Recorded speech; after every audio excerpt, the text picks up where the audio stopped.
Assalamualaikum, kami dari unit 12. Di video kali ini kami ingin menjelaskan kegiatan KKN di Desa Rangkah, Kebumen. Dikarenakan masa pandemi COVID-19, maka kegiatan KKN dilakukan secara daring. Berdasarkan hal tersebut, video ini ditujukan untuk masyarakat sebagai edukasi. Berikut merupakan anggota kelompok unit 12.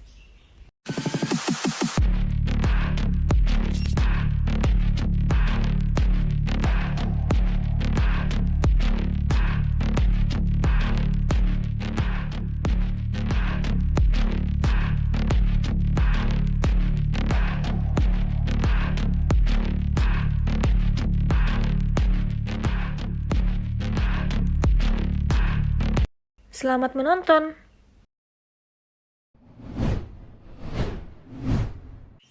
Adab bermedia sosial yang pertama yaitu berkata dalam kebaikan.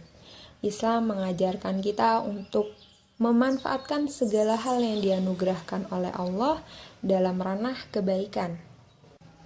Etika Muslim dalam bermedia sosial seharusnya dapat menggunakan media sosialnya sebagai wasilah atau penghantar kepada kebaikan.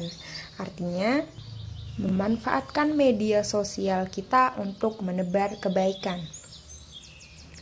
Rasulullah Shallallahu Alaihi Wasallam bersabda, barang siapa yang memberi teladan dalam agama ini suatu kebaikan, maka baginya pahala setiap orang yang mengamalkannya hingga hari kiamat tanpa mengurangi pahala mereka sedikit pun. Adab dalam bermedia sosial yang kedua yaitu menghindari perdebatan dan saling membantah. Dalam KBBI, pengertian debat adalah pembahasan dan pertukaran pendapat mengenai suatu hal dengan saling memberi alasan untuk mempertahankan pendapat masing-masing. Sedangkan pengertian debat kusir adalah debat yang tidak disertai oleh alasan yang masuk akal. Hendaknya, sebagai muslim, kita harus menghindari perdebatan dan saling membantah. Sekalipun kita berada di pihak yang benar dan menjauhi perkataan dusta sekalipun bercanda. Banyak sekali ditemui di antara di kolom komentar dunia maya adalah berisi perdebatan dan saling bantah-membantah.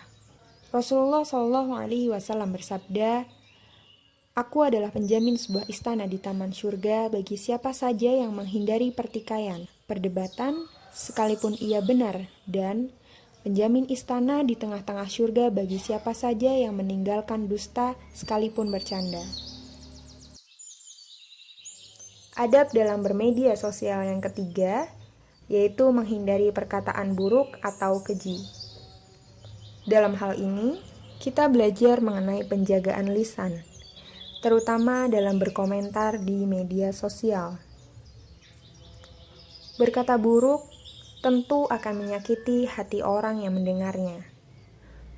Sudah selayaknya kita tetap menjaga lisan kita untuk berkata dalam kebaikan. Banyak firman Allah yang memerintahkan kita untuk berkata dalam kebaikan, dan Allah tidak menyukai perkataan-perkataan yang buruk. Dalam Quran Surat An-Nisa ayat 148, Allah Ta'ala berfirman yang artinya, Allah tidak menyukai ucapan buruk yang diucapkan dengan terus terang kecuali oleh orang yang dianiaya atau dizolimi. Allah itu maha mendengar lagi maha mengetahui. Peredaran berita hoaks di media sosial atau medsos semakin marak terjadi. Kita sebagai warganet tentu harus cerdas memilah informasi mana yang asli, serta informasi mana yang dikategorikan berita bohong, yang dapat menyebabkan perpecahan antara si penyebar hoaks dengan yang bersangkutan maupun dengan kalangan lain. Tak hanya merugikan korban penyebaran hoaks, si pelaku juga mengalami kerugian, yaitu dari segi reputasi yang ia miliki. Lalu bagaimana agar kita terhindar dari berita hoaks? Allah Ta'ala berfirman, yang artinya, hai orang-orang yang beriman, jika datang kepada kalian orang fasik membawa suatu berita, maka periksalah dengan teliti agar kalian tidak menimpakan suatu musibah kepada suatu kaum tanpa mengetahui keadaannya, yang menyebabkan kalian menyesal atas perbuatan kalian itu. Surat Al-Hujurat ayat 6. Dari dalil tersebut, kita memahami bahwa kita harus tetap melakukan cek dan recheck atau memeriksa kebenaran berita tersebut sebelum menyebarkannya. Dengan hal ini kita dapat mengurangi berita hoaks yang tersebar di media sosial.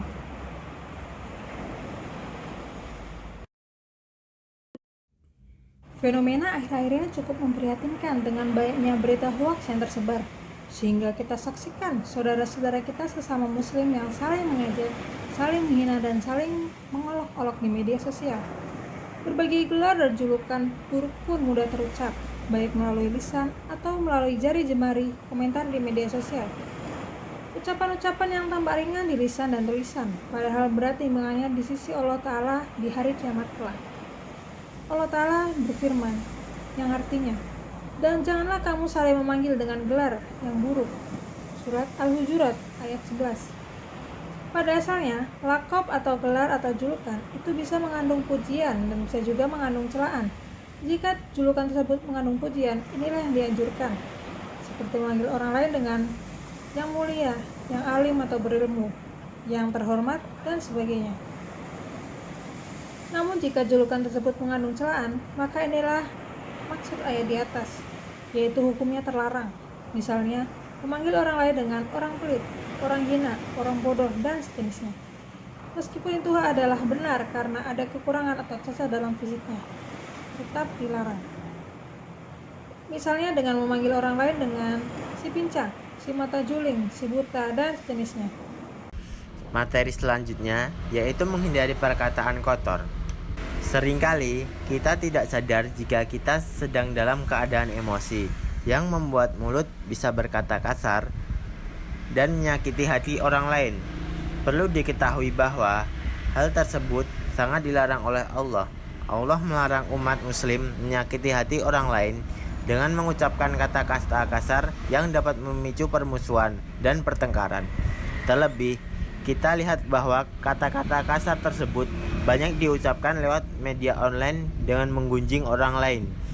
Al-Imam Tirmizi meriwayatkan dalam sunahnya di mana Rasulullah SAW bersabda, "Sesungguhnya tidak ada sesuatu apapun yang paling berat di timbangan kebaikan seorang mukmin pada hari kiamat seperti akhlak yang mulia, dan sesungguhnya benar-benar Allah membenci dengan orang yang lisannya kotor dan kasar." Hadis riwayat At-Tirmizi 2002. Kesimpulan dari video ini adalah adab yang seharusnya diterapkan di media sosial, yaitu adab berkata dalam kebaikan, menghindari perkataan buruk dan kasar, menghindari perilaku mengejek dan gibah, dan juga tidak berlebih-lebihan dalam menggunakannya. Adab bermedia sosial ini diperintahkan oleh Allah Subhanahu wa Ta'ala dan Rasulullah SAW dalam berbagai ayat Al-Quran dan As-Sunnah. Jika diterapkan dalam masyarakat, maka dapat meminimalisir terjadinya berita hoaks dan pertikaian. Kemudian kehidupan akan semakin tentram baik di dunia nyata maupun di dunia maya.